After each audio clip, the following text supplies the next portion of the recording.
कीमत पर इस बार सरकार रिपीट हो, ये हमारा संकल्प होना चाहिए राजस्थान के अंदर।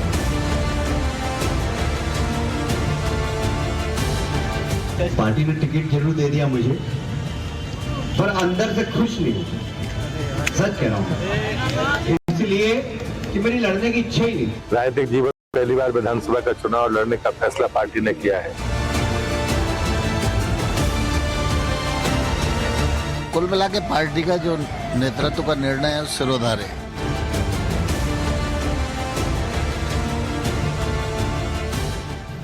अब बेचारे तोमर जी परेशान है, कल रात से उन्हें नींद नहीं आई, सुना भाई हम तो डूबेंगे तुमको भी ले डूबेंगे, सनम ये हालत कर दी उनकी। तो कांग्रेस है परेशान है, कुछ समझ में नहीं आ रहा हूँ तो हो क्या रहा है। बीजेपी छुपे छुपे रिमोट कंट्रोल दबाती है, नरेंद्र मोदी जी दबाते हैं। मोदी का मिजाज भी अलग है, मेहनत भी अलग है और मिशन भी अलग है। नमस्कार दर्शकों, मैं हूं नाविका कुमार और आपके लिए लेके आई हूं आज एक स्पेशल शो जन गण का मन। चुनाव आने वाले हैं और राजस्थान और मध्य प्रदेश में क्या होने वाला है ये हर आदमी जानना चाहता है। 2024 के चुनाव के पहले नरेंद्र मोदी बनाम राहुल गांधी के जिस मुकाबले का इंतजार पूरे देश को है वो है राजस्थान और मध्य प्रदेश के विधानसभा चुनाव। मध्य प्रदेश में शिवराज सरकार की एंटी इनकम्बेंसी की काट के तौर पर प्रधानमंत्री मोदी ने अपने सांसदों को मैदान में उतार दिया है, तो राजस्थान में कांग्रेस गहलोत सरकार की मुफ्त वाली योजनाओं के बूते पर एंटी इनकम्बेंसी को चुनौती देने की कोशिशें कर रही है। लेकिन जनता के मन में क्या है, एमपी में क्या होगा, राजस्थान में चुनाव कितना क्लोज है, इसके सटीक असेसमेंट के लिए टाइम्स नाउ नवभारत ने ईटीजी रिसर्च के साथ सर्वे किया है। यह सर्वे 20 सितंबर तक 2 महीनों में किया गया है। तो आज सवाल पब्लिक का यही है कि राजस्थान एमपी में किसकी सरकार बनेगी, क्योंकि यही सवाल आपके और हमारे सबके दिल में।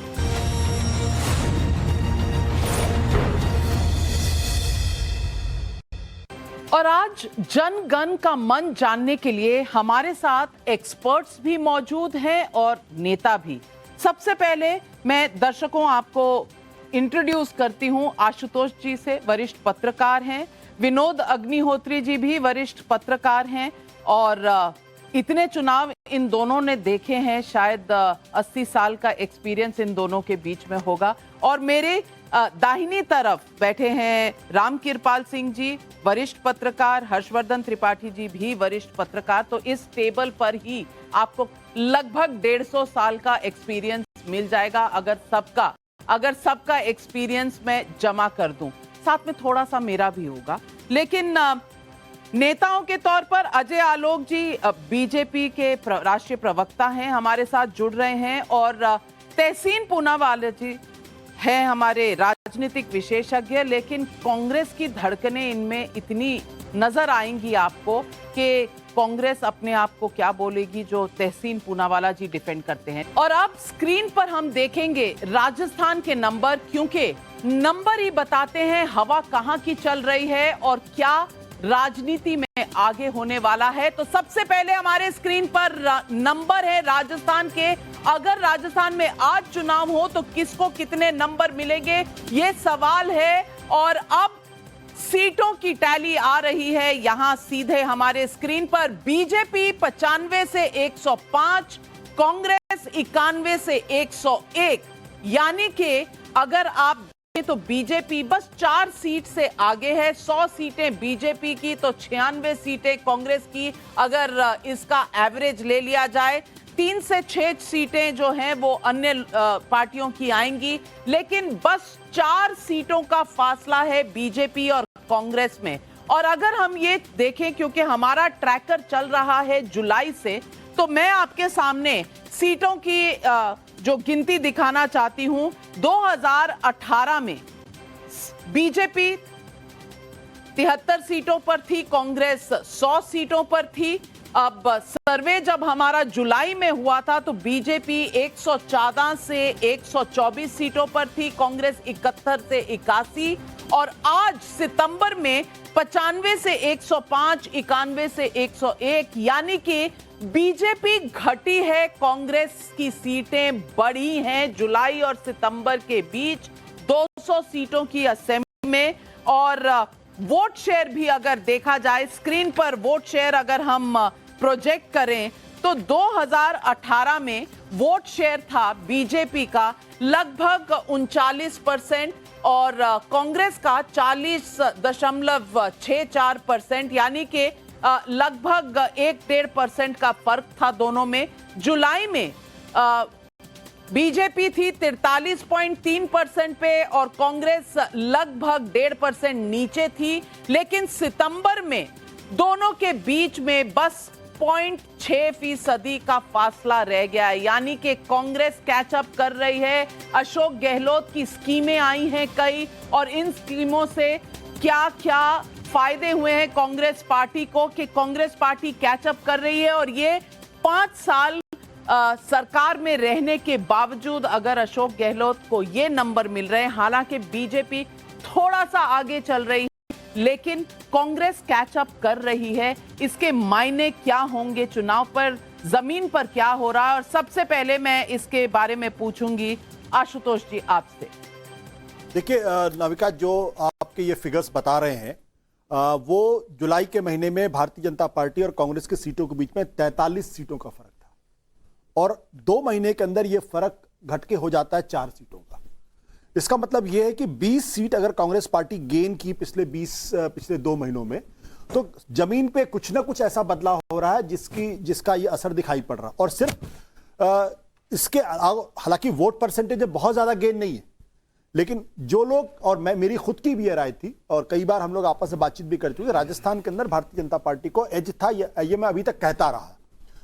हर्षवर्धन जी हमारे साथ कई डिबेट में शामिल हैं, इनके सामने है।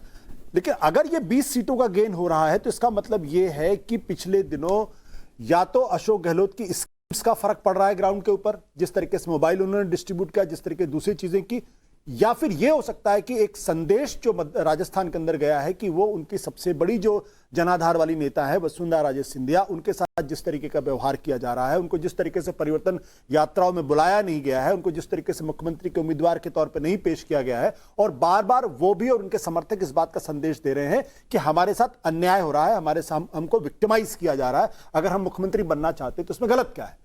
तो अगर इन दोनों चीजों को अगर जोड़ लें तो ये चीज इसमें कहीं ना कहीं रिफ्लेक्ट कर रही है। हर्षवर्धन जी आपसे पूछना चाहूंगी, अमूमन राजस्थान में एक बार कांग्रेस एक बार बीजेपी आती है, इतनी क्लोज फाइट जो इस वक्त नजर आ रही है पहले शायद कभी कई सालों में, कई दशकों में नहीं देखी गई है, इसका कारण क्या हो सकता है? देखिए नविका जी, एक तो एक कि जो आशुतोष जी कह रहे हैं वो मोटा मोटा जो अगर सामान्य देखें तो वजह वही दिखती है, लेकिन एक जो वहां राजस्थान के संदर्भ में कि जब कांग्रेस पार्टी आती है तो बड़े कम मार्जिन से आती है, भारतीय जनता पार्टी आती है तो बड़े मार्जिन से आती है, वो बड़ा मार्जिन अचीव करती हुई क्यों नहीं दिख रही है? अब क्या वसुंधरा राजे का सचमुच इतना बड़ा जनाधार है?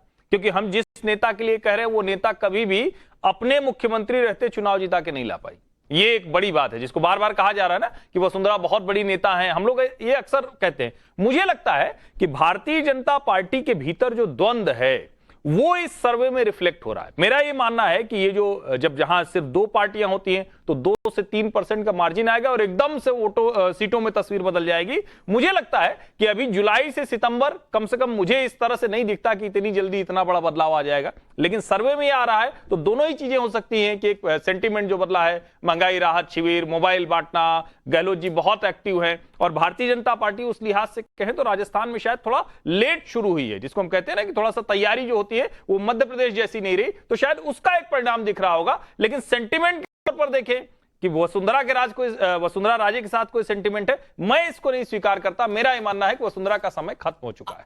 अजय आलोक जी, कहीं ना कहीं बीजेपी की दिक्कतें बढ़ती हुई नजर आ रही हैं, और हाल ही में जेपी नड्डा, बीजेपी के अध्यक्ष, गृह मंत्री अमित शाह जी दोनों पहुंचे थे। मध्य रात्रि वहां मीटिंगें चल रही थी। कहीं ना कहीं अंदेशा बीजेपी को भी है कि जमीन इतनी उनके पास नहीं है जितनी पहले सोचा था, या जमीन खिसक रही है।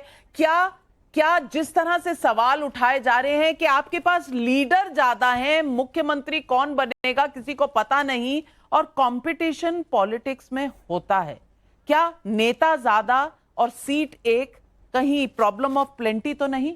हमारा ये मानना है कि पहली बात कि बीजेपी में नेता ज्यादा कभी नहीं होते, बीजेपी में कार्यकर्ता ज्यादा होते हैं।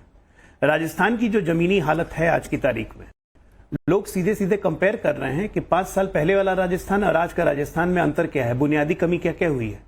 जिस राजस्थान में आप सोचिए 8,000 दलितों पे केस हुए, जिस राजस्थान में 1,000 से ज्यादा दंगे हो चुके, जिस राजस्थान की टूरिज्म इंडस्ट्री लगभग बैठ चुकी है because of poor law and order situation, जिस राजस्थान में आज भी टीवी की सुर्खियां बटोर रहा है कि किस तरह लड़कियों को बेचा जा रहा है, जिस राजस्थान में rape capital of the world बन चुका है, जहां 18-19 बलात्कार रोज हो रहे हैं, वहां मुझे लगता है कि ऐसे सरकार से लोग मुक्ति लेने का प्रण कर चुके हैं। पॉलिटिकल पार्टी एक टूल होती है और वो कैटलिस्ट होती है, और जनता इस टूल और कैटलिस्ट को बल देती है। तो मुझे लगता है कि जनता ने भारतीय जनता पार्टी को बल देने का मन बना लिया है, और निश्चित तौर पे 1 महीने के बाद जब आप प्री पोल सर्वे करेंगे तो ये मार्जिन, जैसे कि हर्षवर्धन जी ने कहा कि भाजपा जब भी जीतती है तो एक बड़े मार्जिन से जीतती है, हम निश्चिंत हैं कि ना राजस्थान में हम 150 प्लस सीटें जीतेंगे वापस की तरह, और मुख्यमंत्री पद पे कोई संशय नहीं है। सब नेताओं से बैठ के बात कर ली गई है, संयुक्त लीडरशिप में चुनाव लड़ा जाएगा और चुनाव के बाद आराम से एक मुख्यमंत्री तय हो जाएगा। उसमें हमारी पार्टी में कभी कोई परेशानी नहीं होती है। So there is no problem of plenty. अभी हमारे कार्यकर्ता बहुत प्लेंटी हैं और खूब जोश में हैं, और जोश के साथ हर बूथ पे काम कर रहे हैं।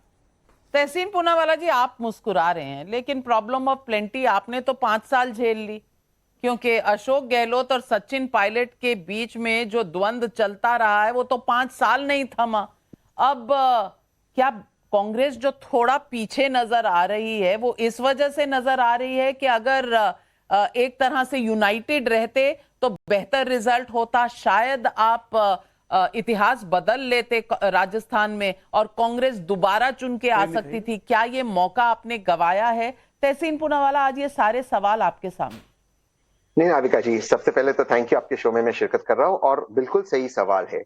लेकिन I want to go back to 4 महीने पहले जब मैं आपको ज्वाइन किया था और इसी एजेंसी का सर्वे था, तब कांग्रेस करीबन 25 से 30 सीट पीछे थी। आज कांग्रेस कैचअप कर गई, मोमेंटम कांग्रेस के पास है, बीजेपी का मोमेंटम नीचे जा रहा है। ये आपने बिल्कुल सही कहा कि कांग्रेस में कुछ अंदरूनी लड़ाई थी। I will not lie on your show कि सब कुछ अच्छा था, लेकिन राहुल गांधी जी के नेतृत्व में वो सॉल्व हो गया और यूनाइटेड लीडरशिप से आप देख रहे हैं मोमेंटम अब आ गया है। कांग्रेस राजस्थान में एक नया इतिहास रचने जा रही है। और मैं एक कदम आगे जाकर कहूंगा, अशोक गहलोत जी ने कहा था और उसमें मैं रिपीट करता हूं, 125 सीटें प्लस कांग्रेस की आएगी राजस्थान के अंदर।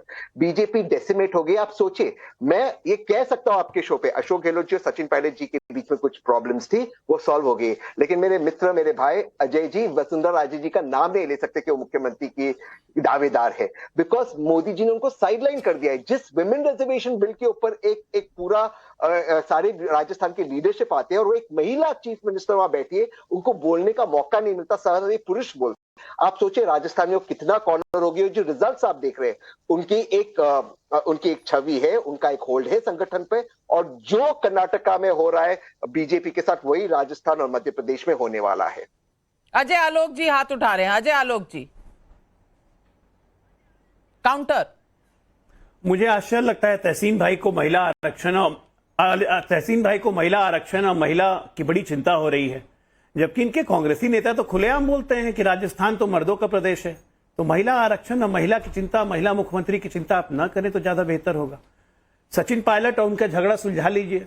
एक रमेश विधुड़ी क्या टोंक गए, पूरे कांग्रेस में बेचैनी हो गई, कपिल सिब्बल तक बोलने लगे और राहुल गांधी और बाकी जितने जयराम रमेश सब कोई बोलने लगे। तो बेचैनी कहां पे है, किसको है, वो सबको पता चलता है। राजस्थान में आज की तारीख में जब अशोक गहलोत जी के खिलाफ हम उम्मीदवार उतारेंगे, उस दिन भी मैं बेचैनी सुनूंगा। तहसीन भाई, फिर हम लोग बात करेंगे। चलिए, तो यानी कि वहां पर भी मध्य प्रदेश जैसा कुछ होने वाला है राम कृपाल जी। ये आज कहीं ना कहीं हिंट दे दिया है अजय आलोक जी ने कि कौन उतरेगा अशोक गहलोत के खिलाफ वहां पर, कोई बड़ा नेता। और चर्चाएं चल रही हैं, गजेंद्र शेखावत जी जाएंगे, लीडर बहुत हैं, राज्यवर्धन राठौर हैं, गजेंद्र शेखावत हैं, वसुंधरा राजे हैं, कई लोग तो स्पीकर का नाम भी लेते हैं, ओम बिरला भी हैं राजस्थान के। क्या हो सकता है अगले चुनाव में? तो आपको क्या लग रहा है, ये जो कलेक्टिव लीडरशिप है ये बीजेपी को फायदा पहुंचा रही है या नुकसान? देखिए नाविका जी, मैं हमेशा इस बात को मानता हूं कि कोई संगठन है, उस संगठन में सभी व्यक्तियों का महत्वपूर्ण योगदान होता है, लेकिन कोई व्यक्ति इंडिस्पेंसिबल नहीं होना चाहिए। ये किसी भी ऑर्गेनाइजेशन में या किसी भी संगठन के लिए बहुत जरूरी होता है। स्ट्रेंथ संगठन की होती है, उसमें व्यक्ति है, बहुत सारे व्यक्ति महत्वपूर्ण होते हैं, लेकिन कोई एक व्यक्ति, जैसे कोई एक मान ले कि मुख्यमंत्री यही होंगे, नहीं होंगे, और कोई हो ना हो। आप देखिए 2014 में जब मोदी जी आए थे, उसके बाद पहला चुनाव महाराष्ट्र और हरियाणा में हुआ था, कोई चेहरा नहीं था। देवेंद्र फडणवीस बाद में आए, खट्टर जी बाद में आए, योगी का जब पहला चुनाव हुआ उत्तर प्रदेश में, कोई चेहरा नहीं था। 11th आवर तक लोग पता नहीं क्या क्या अटकलें लगाते रहे, फिर योगी आए। और ये जो प्रक्रिया अगर आप देखिए तो इन लोगों ने, जिसको कहते हैं, अपनी जिम्मेदारी पर खरे उतरे और एक तरह से पार्टी को बलशाली किया, मतलब पार्टी को मजबूत किया। तो मेरा ये मानना है कि जैसा मध्य प्रदेश में कर रहे हैं, अगर वैसे राजस्थान में होता है तो ये पार्टी हित में है। कोई भी इस तरह की बीजेपी जैसी पार्टी बहुत लॉन्ग टर्म राजनीति के बारे में सोचती है, इमीडिएट। और जो आपका सर्वे दिखा रहा है, देखिए बीजेपी जीत तो रही है वहां। जैसा मैं कहता हूं, क्रिकेट में आप 1 रन से जीतें या 1 इनिंग से, ट्रॉफी वही मिलती है। बात उसकी अलग है, कितने से जीतेंगे, कितने से नहीं जीतेंगे, लेकिन ये तय है कि राजस्थान में बीजेपी आ रही है। हाँ, वो गहलोत जी कितना अपने को सत्ता के नजदीक ले जा पाते हैं, कितनी सीटें बचा पाते हैं, कितनी इज्जत के साथ वो पर्दे के पीछे जाते हैं, एक अलग की बात है। लेकिन मेरा ये कहना है कि ये जो चीज होती है ना, कि वसुंधरा राजे को आप एकदम सामने लाइए, मत कीजिए, आप बिना चेहरे के जाइए, फिर आपको पता चलेगा कि बीजेपी पार्टी की स्ट्रेंथ क्या है। वरना तो हमेशा होगा कि यहाँ चेहरा जीत गया, फलाना जगह चेहरा जीत गया। अगर किसी पार्टी को, किसी कंपनी को, किसी कारपोरेट को बहुत आगे जाना है तो उसे अपनी ऑर्गेनाइजेशन, मैं एक ही बात कहता हूं, किसी व्यक्ति की स्ट्रेंथ ऑर्गेनाइजेशन की वीकनेस नहीं होनी चाहिए। मोदी की स्ट्रेंथ बीजेपी की वीकनेस नहीं होनी चाहिए। ऑर्गेनाइजर में लिखा था और मोदी ने खुद कहा था। और मैं मानता हूं कि किसी मुख्यमंत्री, कोई चेहरा किसी राज्य का की वीकनेस नहीं होना चाहिए। बिल्कुल। और विनोद अग्निहोत्री जी, मैं आपसे ये सवाल पूछना चाहती हूँ, क्या बीजेपी के पास ज्यादा नेता होना उनका स्ट्रेंथ है या वीकनेस है? और अगर कांग्रेस की बात करें, राजनीति में कोई कंसोलेशन प्राइज भी नहीं होता, चाहे आप 2 सीट से आगे हों या 1 सीट से आगे हों। जैसे क्रिकेट में 1 रन से भी जीते तो जीत दर्ज होती है, किसी को याद नहीं रहता कि कितनी रन से जीते थे। यही होता है स्टैटिस्टिक्स में कि आप कितने मैच जीते थे। तो क्या राजस्थान में कांग्रेस के साथ कुछ ऐसा ही होने जा रहा है? देखिए, पहली बात तो चेहरों की बात हो रही थी, तो राजस्थान में जब से ये अल्टा पल्टी शुरू हुई है हर 5 साल में सरकार, तो 3 बड़े नेता राजस्थान रहे, भैरव सिंह शेखावत, अशोक गहलोत और वसुंधरा राजे, और तीनों ही इनकम्बेंट चीफ मिनिस्टर के तौर पर कभी रिपीट नहीं कर पाए सरकार। खाली वसुंधरा ही नहीं, शेखावत जी भी कभी नहीं जिता पाए बीजेपी को, और अशोक गहलोत भी अभी तक जो है नहीं जिता पाए। बिल्कुल। तो ये एक इतिहास है। अब इस बार क्या इतिहास बदलेगा कि नहीं बदलेगा, ये अलग सवाल है। नेताओं की जहां तक बात है तो भारतीय जनता पार्टी, जो मौजूदा भारतीय जनता पार्टी है, वहां सिर्फ एक ही नेता है, वो है नरेंद्र मोदी। बाकी नेता, चाहे राजस्थान आप ले लीजिए, चाहे मध्य प्रदेश ले लीजिए, वो सब जैसा कि अजय आलोक कह रहे हैं, वो कार्यकर्ता है और कार्यकर्ता की भूमिका में है। वोट मोदी जी के नाम पर मांगा जाएगा और वोट जो लोग देंगे बीजेपी को, वो भी मोदी जी के नाम पर ही देंगे। राजस्थान की दिक्कत यह है कि पैन राजस्थान नेता जो है भारतीय जनता पार्टी के अंदर वसुंधरा राजे हैं और कांग्रेस में अशोक गहलोत है। इसके अलावा बाकी सारे नेता अपने अपने इलाकों में के नेता हैं। सचिन पायलट जरूर उनकी एक अपील रही है, लेकिन अब वो शांत हैं। जो पिछले 6 महीने के अंदर आपका सर्वे 2 महीने का दिखा रहा है, जुलाई से लेकर सितंबर का, मेरी जो अपनी फीडबैक है उसके हिसाब से 6 महीने पहले कांग्रेस की हालत राजस्थान में बहुत खराब थी और लोग कह रहे थे कि बीजेपी कम से कम 150 सीटों तक जीत सकती है, ये कहा जा रहा था। लेकिन इधर आपका सर्वे भी वो बात कह रहा है, लगातार चाहे वो उनकी स्कीम्स हो, और स्कीम में मोबाइल वाली उतनी महत्वपूर्ण नहीं है, सबसे बड़ी हेल्थ स्कीम उनकी जो है, जो देश में कहीं नहीं है। Health as a fundamental right पहली बार एक सरकार ने दिया है, और 25 लाख तक का इलाज जो है वो बहुत लोगों को जो है अपील कर रहा है। इसके अलावा बहुत सारी इंदिरा रसोई और तमाम स्मार्टफोन, सस्ता सिलेंडर, बहुत सारी स्कीम्स हैं। तो स्कीम्स ने भी रिकवर किया है कांग्रेस को। और दूसरा जो ये झगड़ा खत्म हुआ सचिन पायलट और अशोक गहलोत का, भले ही चाहे फौरी तौर पर खत्म हुआ हो, लेकिन अब बयानबाजी बंद हो गई, उनके जो समर्थक हैं वो एक दूसरे के खिलाफ बोलना बंद कर दिया, उसका भी एक लाभ कांग्रेस को मिल रहा है। कांग्रेस एक पार्टी के रूप में, लेकिन क्या हाफ मार्क से कांग्रेस आगे जा पाएगी कि नहीं? राजस्थान में अभी इस पर प्रश्न चिन्ह है और बीजेपी इस वक्त आगे है। आगे आने वाला समय बताएगा क्या होगा, लेकिन इसी वक्त देखना पड़ेगा एक और बड़ा राज्य जो कहते हैं हिंदुस्तान का दिल है, भारत का दिल है, यानी कि मध्य प्रदेश।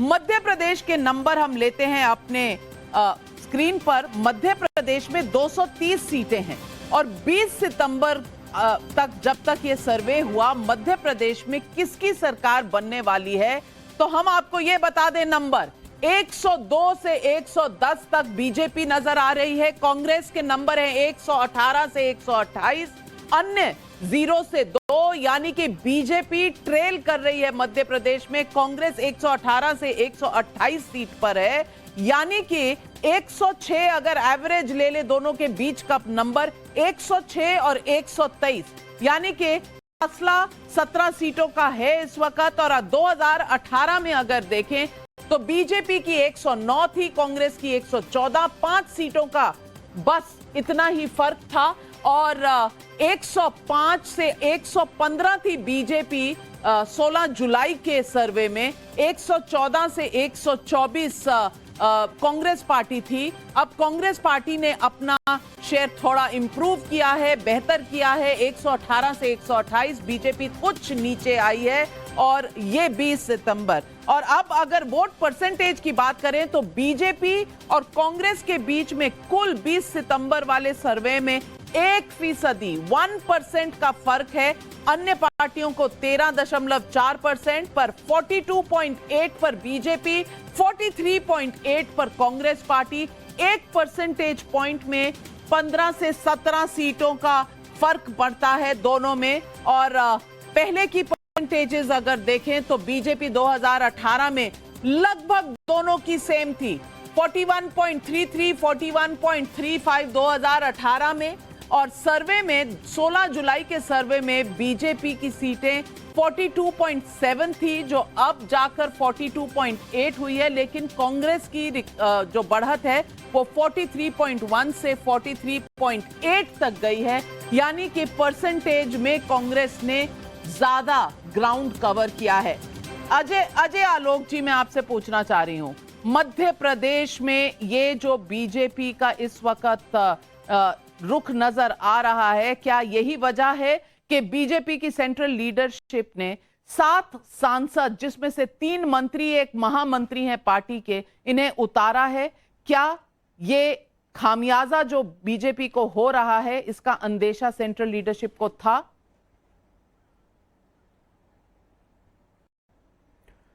देखिए नविका जी, अति आत्मविश्वास हमेशा घातक होता है और ये हम समझते हैं बहुत अच्छी तरह से। ये आपका जो सर्वे हुआ ये 20 सितंबर तक हुआ। हमारी रणनीतिक बदलाव जो हुई है मध्य प्रदेश को लेके या राजस्थान या छत्तीसगढ़ को लेके, ये 20 से 27 दिसंबर के बीच में हुई है। और इन बदलावों का फायदा ये होगा कि अब आप अगला सर्वे जब प्री पोल सर्वे करेंगे तो यकीन मानिए हम कम से कम 4 से 5% वोट शेयर हमारा बढ़ जाएगा। इसी क्योंकि जितनी एंटी इनकम्बेंसी फैक्टर है, एक बार टिकट अनाउंसमेंट हो जाएगा और चेहरे आएंगे, संयुक्त लीडरशिप में हम जाएंगे, तो जो हमारी एंटी इनकम्बेंसी है वो प्रो इनकम्बेंसी में बदलेगी और ये आंकड़ों में बदलाव होगा। निश्चित तौर पे 11 महीने, मैं हमेशा कहता हूं कि 11 महीने कमलनाथ जी की सरकार रही है, वो हमारे लिए बहुत फायदा है। इसलिए क्योंकि उन्होंने 11 महीने में जितने कृत्य किए, जितने घोटाले किए, चाहे वो 63,000 करोड़ का मोबाइल घोटाला हो, चाहे मौजर घोटाला हो, चाहे इफ्को घोटाला हो, वो सब जनता के सामने आएंगे और एक कलेक्टिव लीडरशिप का फायदा होगा कि हर चेहरा, हर मंत्री, हर सांसद, इसका एक अलग इंपैक्ट होता है जो अगल बगल की 5 से 8 सीटों पे अपना प्रभाव डालेंगे। और निश्चित तौर पे मुझे भरोसा ही नहीं, यकीन है कि मध्य प्रदेश में हमारी फिगर्स कहीं से भी 130 से कम नहीं होने जा रही है। ये आपके प्री पोल सर्वे डिटरमाइन कर देंगे। तहसीन पूनावाला, ये बात तय है कि ये सर्वे 20 सितंबर तक है और जो रणनीति में बदलाव हुआ है मध्य प्रदेश में वो हुआ है लगभग 27 से 29 सितंबर के बीच में। क्या बीजेपी एक ऐसी पार्टी है जो एडजस्ट करती रहती है अपने आप को और बहुत तेज अडेप्ट करती है चैलेंजेस से? क्या बीजेपी ने ये रणनीति बदलकर ये बीच में जो सारे कलेक्टिव लीडरशिप को उतारा है, बड़े नेताओं को कहा है कि जमीन पर जाइए, अपने आप को प्रूव करिए, सीटें जीतिए, ये एक वॉर फुटिंग पर जो उन्होंने रणनीति का ऐलान किया है, क्या इसके बाद कांग्रेस में कहीं ना कहीं थोड़ी सी नर्वसनेस हुई है? बिल्कुल नहीं नाविका जी, मैं डे वन से आपके साथ ये चीज को मैं दोहरा रहा हूँ और आज भी दोहरा रहा हूँ। मैं इस सर्वे को एक्सेप्ट नहीं करता हूँ। जिस दिन रिजल्ट्स आएंगे मैं आपके साथ बैठूंगा। कांग्रेस 140 क्रॉस करने जा रही है मध्य प्रदेश में और मैंने ये बात अपनी चेंज नहीं की है। नाविका जी, आपको समझना होगा, अगर 11 महीने में इतने सारे स्कैम्स कांग्रेस ने किया, कमलनाथ जी ने किया, तो आपकी तो डबल इंजन की सरकार थी, ट्रिपल इंजन की सरकार थी, आप क्या कर रहे थे? अब आप सरकार में आएंगे उसके बाद करेंगे, तो आप 2 साल 2.5 साल कर क्या रहे थे? देखिए यही बात है, भटकाना, लोगों को जुमले देना, और लोग अब परेशान हो चुके हैं भाजपा से। ये देखिए कि अभी अजय आलोक जी ने एंटी इनकम्बेंसी कह दिया, शायद इसी के कारण शिवराज सिंह चौहान जी का नाम उन्होंने शुरुआत में डिक्लेयर भी नहीं किया as a candidate. Anti incumbency उनके खिलाफ है। तो कुछ भी कर ले भाजपा मध्य प्रदेश में, लोगों ने देखा है किस तरह से वहां पे सरकार गिराई गई थी, किस तरह से कमलनाथ जी के साथ नाइंसाफी हुई थी, और कमलनाथ बतौर मुख्यमंत्री नाविका जी शपथ ले गए और मैं आपके साथ बैठा होगा उस और रिजल्ट के। नहीं बैठे तो आप होंगे, लेकिन फॉर्मूला तो आपने बीजेपी का चुरा लिया है। मध्य प्रदेश में आप सनातन हिंदू धर्म के पीछे जा रहे हैं, जबकि बाकी पूरे देश में सनातन को आप गाली दे रहे हैं। यानी कि फॉर्मूला आपको बीजेपी का ही चाहिए, वैसे डींगे बहुत बहुत। इसमें मेरा थोड़ा सा मेरा रोल है, इंक्लूडिंग भागेश्वर धाम जी को बुलाने में मेरा थोड़ा सा रोल है। और मैं ये बात मानता हूं, अगर कांग्रेस सेल्फ गोल ना मारे, क्योंकि मैं तो सिर्फ एक राजनीतिक विश्लेषक हूं जो चाहता है बीजेपी हार जाए, तो अगर कांग्रेस सेल्फ गोल ना करे तो जीतेगी। और सनातन का हम सबको रिस्पेक्ट करना चाहिए, हर धर्म का रिस्पेक्ट करना चाहिए, और कांग्रेस को वही करना चाहिए। तो जहां गलतियां हो रही है मैं उनको कॉल आउट। कांग्रेस पार्टी और राहुल गांधी सनातन धर्म पर चुप क्यों है? अजय आलोक जी, ये विडंबना नहीं लगती कि फॉर्मूला आपका, लेकिन जब कोई गाली देगा तो उसके बारे में हम कुछ कहेंगे नहीं? जनता को मूर्ख समझना और जनता को बेवकूफ समझना, ये समझना कि गांव में बैठी हुई जनता समझती नहीं कि आपके इरादे क्या हैं, ये आपके अति आत्मविश्वास को झलकाता है। जब खुलेआम सनातन को गाली देते हैं, सनातन को खत्म करने की बात करते हैं, हिंदू धर्म एक गाली लगता है इनको, तो वो मध्य प्रदेश की जनता हो, चाहे राजस्थान की जनता हो, चाहे छत्तीसगढ़ की जनता हो, चाहे देश की जनता हो, वो समझ जाती है कि जो व्यक्ति न पितृवंश से हिंदू न मातृवंश से हिंदू, राहुल गांधी जी, अब वो सनातन को खत्म करने की बात को एंडोर्स करता है, और उनके राष्ट्रीय अध्यक्ष के पुत्र खड़गे जी भी उसको एंडोर्स करते हैं। तो ये सनातन का मुद्दा तो अलग है। मैं यहाँ बात कर रहा हूँ, अभी जो सर्वे आ रहे हैं, ये निश्चित तौर पे सनातन का मुद्दा एक इमोशनल मुद्दा प्ले करेगा चुनाव में, बिल्कुल प्ले करेगा, कोई शक नहीं है इसमें। लेकिन जो सर्वे आ रहे हैं, मैं फिर कह रहा हूँ कि यह हमारी संयुक्त लीडरशिप और हमारी रणनीति का बदलाव ये दिखेगा। और जितने काम किए हैं वो काम बोलता है। आज मध्य प्रदेश की तकदीर बदल चुकी है, ये बात दिखता है। आज आप भोपाल से इंदौर उज्जैन तक जाइए तो क्या क्या हुआ है, और जितने रनवे, जितने नए नए एयरपोर्ट्स बने हैं, जितने एक्सप्रेसवेज बने हैं, जितनी इकोनॉमी में बदलाव हुआ, कहाँ 23,000 करोड़ की इकोनॉमी आज 3.5 लाख 3.25 लाख करोड़ की इकोनॉमी हो चुकी है। तो मध्य प्रदेश में अभूतपूर्व कार्य हुए हैं। जितना किसान सम्मान निधि में 10,000 जा रहे हैं, 18 साल से आप ही की सरकार रही है, तो अगर ना होते तो भी जनता सवाल पूछती। लेकिन आशुतोष जी, फॉर्मूला बीजेपी का और कांग्रेस आगे है। क्या कमलनाथ ने कहा है, एक संदेश दिया है कांग्रेस की सेंट्रल लीडरशिप को कि भैया ये वाला फॉर्मूला मुझे छोड़ दो, इसलिए भोपाल में रैली करने की जरूरत नहीं है, इसलिए इंडिया अलायंस का भोपाल में कुछ ना होने वाला जब तक के चुनाव मध्य प्रदेश के ना हो जाए, कमलनाथ ने साफ मना कर दिया। यानी कि भोपाल कुछ अलग चल रहा है, बाकी देश कुछ अलग चल रहा है। ये किस तरह की अलायंस है? नहीं, मुझे लगता है कि कमलनाथ ने समझदारी का काम किया है, क्योंकि एक साथ आप दो लड़ाई नहीं लड़ सकते। अगर आपको विधानसभा का चुनाव जीतना है तो फिर आपको विधानसभा के चुनाव में फोकस करना पड़ेगा। अगर लोकसभा का चुनाव जीतना है फिर लोकसभा में फोकस करिए। और ये अगर आप विधानसभा का चुनाव हार जाएंगे तो फिर लोकसभा के लिए आप क्या तैयारी करेंगे? लेकिन अगर आपके जो आंकड़े हैं, अगर इन आंकड़ों को देखिए, और यह भारतीय जनता पार्टी के लिए बहुत चिंता का विषय होना चाहिए। 230 में से 100 सीटें ऐसी हैं जहां बीजेपी कांग्रेस को टक्कर दे नहीं पा रही। मालवा की 66 सीटों में कांग्रेस पार्टी 45 तक सीटें जीत रही है, और ग्वालियर में इतने फैनफेयर के साथ ज्योतिरादित्य सिंधिया को लेकर आया, जमानत जब्त हो रही वहां भारतीय जनता पार्टी की। 34 में से 30 तक सीटें भारतीय जनता पार्टी वहां हार सकती है। तो अगर आप 100 सीट में अगर आप कांग्रेस को कंपीट नहीं कर पा रहे हैं, और बाकी में जैसे बुंदेलखंड में कांग्रेस और बीजेपी के बीच में बराबर की टक्कर है, आपके मध्य प्रदेश का जो अब मध्य भारत और ये जो महाकौशल और बिंद, ये 3 इलाके जहां बीजेपी कांग्रेस से बेहतर कर रही है। तो प्रश्न इसी बात को लेकर, आप ज्योतिरादित्य सिंधिया को लेकर आए थे, आपने अपने माथे में बदनामी का दाग भी लगा दिया और उसका कोई फायदा भी होता हुआ दिखाई नहीं पड़ रहा। और मुझे लगता है कि जो कांग्रेस मध्य प्रदेश के अंदर गेन करती हुई आपके दो महीने पहले के सर्वे में दिखाई पड़ रही है, उसका एक बड़ा कारण यह है कि एक, आप किसी को मंत्री के तौर पर पेश नहीं कर रहे हैं। दूसरा, शिवराज सिंह चौहान, कितनी भी दिक्कतें उनके साथ हो, लेकिन शिवराज सिंह चौहान आज भी मध्य प्रदेश के सबसे बड़े जनाधार वाले नेता हैं। वो बीजेपी में भी नहीं, वो कांग्रेस के भी जो तमाम 2 बड़े नेता हैं उनसे भी ज्यादा उनका जनाधार है, उनका कनेक्ट लोगों के साथ है। हो सकता है आज की तारीख में उनकी वो थोड़े अलोकप्रिय हो रहे हों, लेकिन खेती के मामले में जिस तरीके से उनकी सरकार ने काम किया है, और जब बाकी इलाकों में दिक्कत पैदा हो रही थी तब भी उनका जो एग्रीकल्चरल ग्रोथ थी वो जबरदस्त एग्रीकल्चरल ग्रोथ थी। सवाल इस बात को लेकर है, जब आप किसी मैस लीडर को ह्यूमिलिएट करते हैं, उनको प्रेजेंट नहीं करते, उनको कमजोर बनाने की कोशिश करते हैं, तो कहीं ना कहीं जनता के बीच में उसका असर होता है, और ये चीज मुझे इस सर्वे में दिखाई पड़ रही है। हर्षवर्धन त्रिपाठी जी, सचिन पायलट अगर ह्यूमिलिएट हो तो उसका असर नहीं पड़ता किसी चुनाव पर, लेकिन अगर शिवराज सिंह जी हो तो फिर असर पड़ जाता है चुनाव पर। ये आर्ग्यूमेंट का क्या जवाब दें? नहीं, एक तो सबसे पहले ये कि मुझे लगता है कि अगर कोई भी पार्टी, कोई भी संस्थान एक समय के बाद ये नहीं सोचता है कि उसकी लीडरशिप को कैसे परफॉर्म करना है, कैसे आगे बढ़ना है, तो राजनीति हो या क्रिकेट हो या कोई और क्षेत्र हो, वहां मुश्किल होती है। सचिन तेंदुलकर कितना भी अच्छा बल्लेबाज हो, एक समय के बाद रिप्लेस करना पड़ता है। और ये जो आपका सर्वे है, ये बड़ा साफ साफ दिखा रहा है, शिवराज सिंह चौहान की लीडरशिप पर कोई सवाल नहीं। भारतीय जनता पार्टी को भी वो 2-2, 3-3 बार जिता कर लाए हैं। भारतीय जनता पार्टी भी उनको कोई दरकिनार नहीं कर रही। लेकिन मालवा, निमाड़ और ग्वालियर चंबल, ये 2 बड़ी चुनौती हैं। ग्वालियर चंबल भारतीय जनता पार्टी बहुत अच्छे से जानती थी, इसीलिए ज्योतिरादित्य सिंधिया के आने से, और वहां के तो 22 विधायक ही मोटा मोटा उसी क्षेत्र से आते हैं। लेकिन अगर उसके बावजूद यहां पर खड़े हैं, तो अब सवाल यह है कि क्या सचमुच, यहां मैं आशुतोष जी सहमत हूं, क्या सिंधिया जी कुछ लेकर आ रहे हैं, या सिर्फ जिसको कहते हैं कि लिफाफेबाजी तो बड़ी जबरदस्त है, अंदर क्या है। मालवा निमाड़, मुझे लग रहा है, मैं इस सर्वे से आज भी सहमत नहीं हो पाता हूं।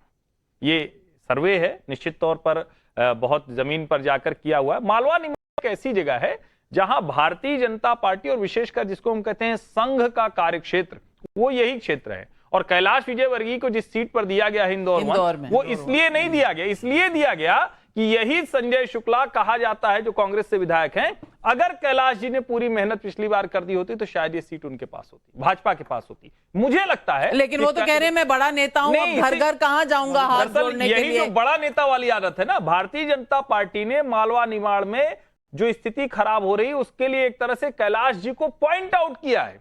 अब उनको अगर बड़े नेता के तौर पर दिखना है तो मालवा निगाड़ यानी इंदौर, उज्जैन, आगर, ये पूरा जो इलाका है, यहां सीटें जिताकर दिखानी होगी। और 66 सीटें बड़ी महत्वपूर्ण है। मुझे लगता है भारतीय जनता पार्टी के लिए चिंता भी है, अपॉर्चुनिटी भी यही छुपी हुई है। एक छोटा सा पॉइंट यहां पे, मालवा निवाड़ के इलाके में सुमित्रा महाजन, जो उस इलाके की सबसे लोकप्रिय नेता, जिनका कनेक्ट है, कोई आदमी उनको सुमित्रा जी के नाम से हर आदमी उनको ताई के नाम से पुकारता। अभी 1.5 महीने पहले जो उन्होंने बयान दिया, वो मतलब एक दर्द से निकला हुआ, पीड़ा से निकला हुआ बयान। आप जब इतने वरिष्ठ नेता को, या तो कॉन्फिडेंस भी लीजिए, मैं कह रहा हूं, अगर वो फील करें कि मुझे ह्यूमिलिएट किया जा रहा है, मुझे आइसोलेट किया जा रहा है, तब दिक्कत पैदा होती। रिटायरमेंट में प्रॉब्लम नहीं है, लेकिन अगर आप कॉन्फिडेंस में लेके आप सक्सेशन का प्लान बना के अगर करेंगे तो मालवा निवाड़ में अगर सुमित्रा महाजन जी को कॉन्फिडेंस में लिया गया होता तो शायद ये स्थिति नहीं होती। लेकिन आशुतोष जी, ये सब हम अपने घर में भी देखते हैं कि एक समय के बाद आपको अगली पीढ़ी को मौका देना होता है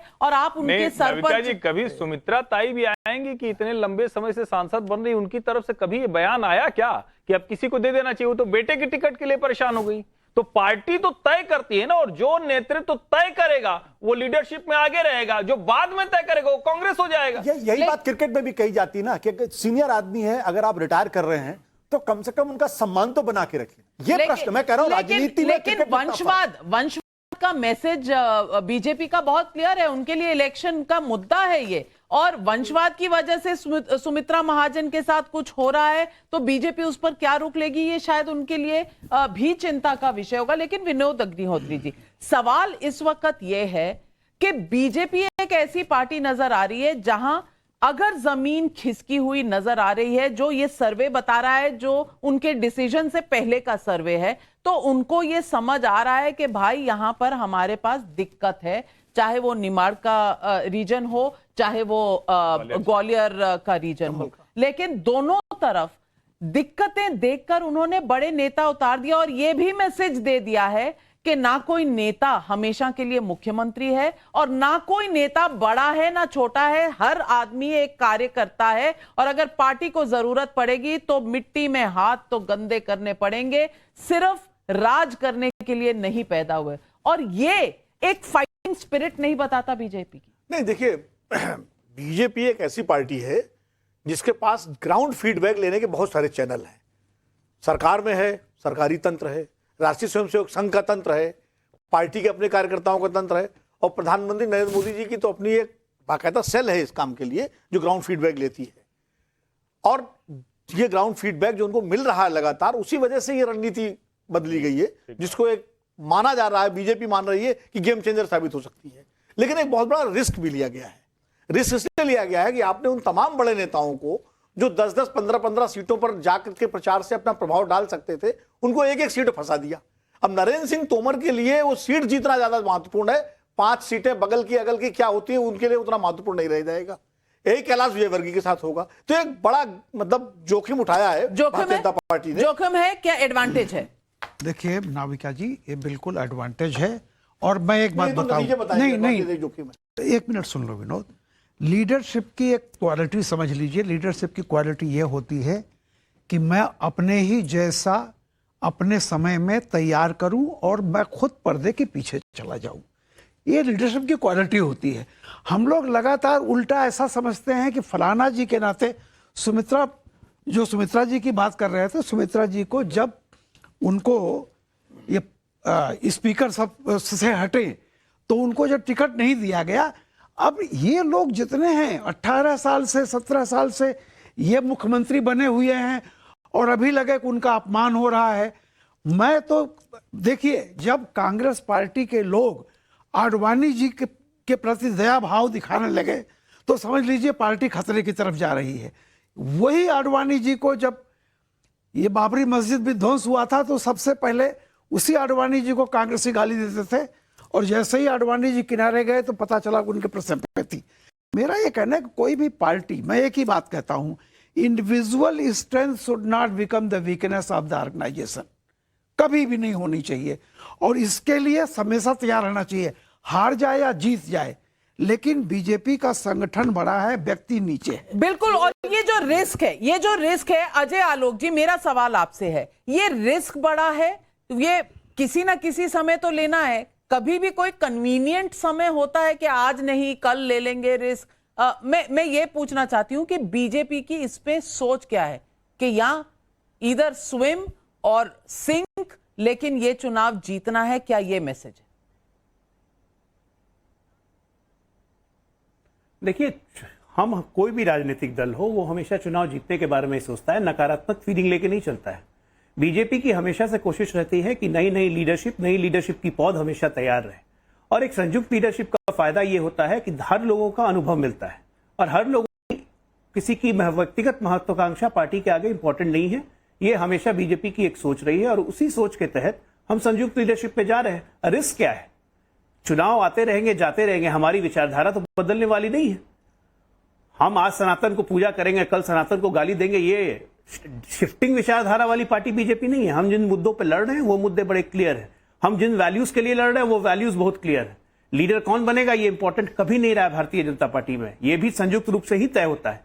नरेंद्र मोदी जी का भी याद कर लीजिए, जब 2013 में उनको तय किया गया था तो सब संयुक्त लीडरशिप ने ही निर्णय लिया कि मोदी जी कैंपेन को लीड करेंगे। तो उसी तरह यहां पे भी लीड, एक बार चुनाव होगा हम लोग तय कर लेंगे, तो इसलिए वो कोई मुद्दा ही नहीं है। और रिस्क लेना, चुनाव तो हमेशा रिस्क होता ही है, एक को हारना एक को जीतना है। तो ना हम जीत में उत्साहित होते हैं ना हार में हतोत्साहित होते हैं। और हमें पूरा यकीन है कि मध्य प्रदेश में हम फिर सरकार बनाने जा रहे हैं 130 प्लस। मेरी बात नोट कर लीजिए। चलिए 130 प्लस अजय आलोक कह रहे हैं, 140 आप कह रहे हैं। अब इतनी सीटें तो नहीं तहसीन पूनावाला मध्य प्रदेश की असेंबली में, होना क्या है? होना यह है कि कमलनाथ जी मुख्यमंत्री बनेंगे। क्योंकि नाविका जी देखिए, और दिग्विजय जी के बेटे उसमें कैबिनेट में उनको आना चाहिए, उन्होंने अच्छा काम किया। दिग्विजय जी बस पार्टी को आशीर्वाद दे, वो तो यानी कि आपके यहाँ एक दूसरे के साथ राजनीति नहीं होती, होती है तो बीजेपी में। ये सवाल बहुत बड़ा है क्योंकि वहां दिग्विजय हैं, वहां पर कमलनाथ जी हैं। गुटबाजी की अगर बात होती है कांग्रेस पार्टी में तो गुटबाजी की बात बीजेपी में जो करते हैं उनको कांग्रेस भी देख लेना चाहिए। लेकिन ये चुनाव के इस वक्त के रुझान है, ये ओपिनियन पोल है। और मैं दोबारा अपने दर्शकों को बताना चाहूंगी, स्क्रीन पर आपके नंबर हैं राजस्थान के नंबरों को अगर हम देखें तो वहां पर बीजेपी सरकार बनाने की स्थिति में है। 95 से 105, कांग्रेस की 91 से 101, दोनों के बीच में फासला बहुत कम है, 4 सीटों का अगर मिड पॉइंट ले। मध्य प्रदेश में बीजेपी कुछ पीछे चल रही है, 17 सीट का फासला है, 102 से 110 है बीजेपी की, कांग्रेस की 118 से 128, यानी कि बीच का पॉइंट ले 106 बनाम 123 होगा। कौन कहां क्या करने वाला है, और बीजेपी कभी भी किसी चुनाव को ऐसे ही यूं ही जाया नहीं जाने देती। क्या कांग्रेस पहले पीक कर रही है, बाद में खामियाजा होगा, या बीजेपी अपना गेम सुधारेगी? दोनों के बीच में, दोनों राज्यों में मुकाबला बहुत बहुत क्लोज है। क्या होगा हम आपको बताएंगे, क्योंकि देश का इलेक्शन न्यूज हेडक्वार्टर है टाइम्स नाउ नवभारत पर। लगभग आज से एक हफ्ते के अंदर वोटों की डेट्स का अनाउंसमेंट होगा।